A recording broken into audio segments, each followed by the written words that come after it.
Drew, just tell us how excited you are to be back in the colours. Oh, very excited to wear this jacket. The club's going to have to pinch it back off me at the end of the game tomorrow afternoon. I've put it on ever since I came back to Ballarat, and feel like I'm wearing it with pride at the moment. I'm really excited about the chance to play for the Ballarat Swans again. It's nearly been 20 years since I've worn the colours, and to play against Redan in what is a bit of a local derby, really, or derby, whichever way you look at it. I've got to say derby now that I'm living in the West, but I'm looking forward to running out and representing these colours again. Can you remember your last time you played out here, what the game was like? Or? Yeah, I can remember the last time. I think I sat on the bench in a reserves game to qualify as a senior player at the club, so the club then got some money should I get drafted. So I sat on the bench in the resis for a whole day. My last playing game was an under-18s game back in 1999. So I think some of the kids that I might play with tomorrow may not have been born in 1999 if there's a couple of youngsters playing, but that'll make me feel nice and old. And you're still pretty fit. When was the last time you had a run? I had a run on Wednesday morning.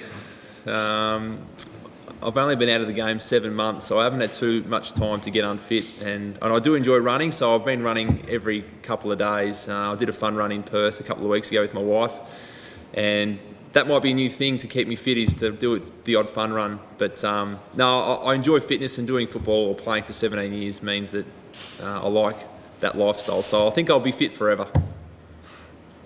What sort of impact are you hoping to have on the game? I'm hoping to contribute. I think the sides struggled a bit this year. I think Redan are in a similar boat, so the game should be close, but just hoping to contribute in any way I can. I certainly don't expect to go out there and dominate. I'm just expecting to compete like I always have and fit into the side wherever Hutchie wants to put me. Have you got any idea where that might be? Yeah, I spoke to Hutchie, and he's going to play me as a forward to start off with. I think Fraser, we can let that cat out of the bag, although that's not too much of a secret. But starting in the forward line, and we'll see what happens from there. The rest is a secret. When did you make the decision to come back and play games for this one? I made the decision a few months ago. It's all started with an email seeing if there was any interest there, and I certainly jumped at that straight away. The chance to play again was a great opportunity. And now that I'm actually here, it's certainly more real now, and looking across at the Oval, it looks in fantastic condition, so feeling good about the decision to agree to play. When you embark, or anyone embarks on an AFL career, a lot of those players miss the opportunity to play with their home club. They play juniors and then they're going away. How important is this for you to play this one game, just to sort of put a cap on a career, if you like? Yeah, very important. Yeah, it's very sentimental to come back and play this game. There was no hesitation in taking up the opportunity to do this. It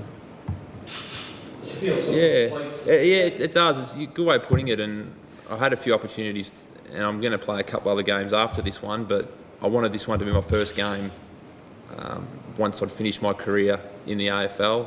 I had the chance to play a couple of games prior to this one, but I wanted to park all of that and make sure this was the first game. This is the most important game I'll play in, the next couple of months, and any other game I play for any other side in the coming year or two, this is the one that will mean the most. I could ask the president a question as far as this. What's this mean for the club to get probably the greatest player to come out of the Ballarat Swans junior program and to have him back on centre stage? Yeah, Dave, look, the club's absolutely wrapped to have him back. Obviously, we're super excited. Particularly, you look at tomorrow's list, we've probably got 70% of the players representing the club tomorrow from our junior program, if you like. So I know, speaking to the boys last night, they're absolutely can't wait. They're going to grow a step, a foot taller tomorrow, and it gives them great confidence and just the chance to play with Drew. I guess 326 odd games, or maybe more than that. A couple more than that. But obviously a legend of the AFL, and obviously certainly a legend of our club, and we're super proud and to have him back. So as I said, Dave, we can't wait. So we're just thankful for Drew making the effort. When did you get the ball rolling to make it happen? When did we get the ball rolling? Yeah. Oh, look, to be quite honest with you, when we were speaking indirectly to Drew some time ago about when he's finishing up his career, we would have loved him to come back to our club and head it up, if you like. And obviously he had other aspirations, and rightly so. And another club picked him up. So, for me, I've always wanted to just get the best people back at the club and get much bigger than Drew, and we would have loved him to. I loved him to come back and live here and be part of our club, but that wasn't to be. He's gone over to the West Coast and he's loving life over there, and I think they're loving him as well. So we got the ball rolling, I guess, some time ago, and then Scott, obviously, is a life member of our club, so the Petrie family are very much part of it, Ballarat Football Netball Club. So, we've been talking to Drew constantly to get him back, and as soon as he had the opportunity, he didn't hesitate to come back. And I spoke to him last night on the phone, and I think his competitive juices are still flowing, and he can't wait for the contest tomorrow. Drew, since you were last year, mate, the facilities have obviously had a bit of an upgrade. Tell us a little bit about what's it like compared to when you were last year.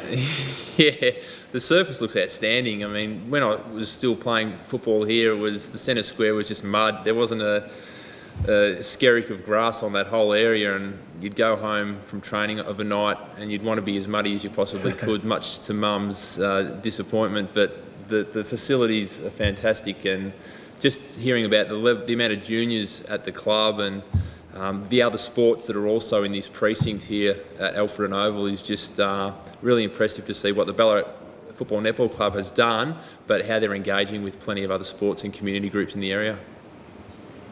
You're now in the west, obviously great weather, great lifestyle. Yep. Is that where you see your long term with the family? As far as you've got some positions in football?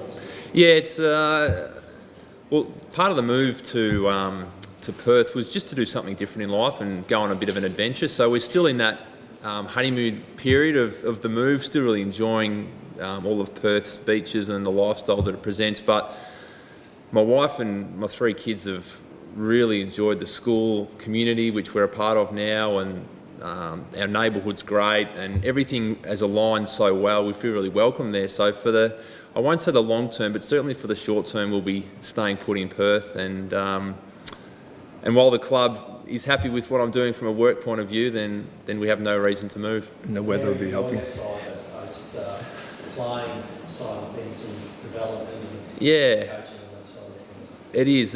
I have a diverse job. It includes coaching female football, multicultural and Indigenous footballers, and talent pathways to hopefully get a few of those kids drafted.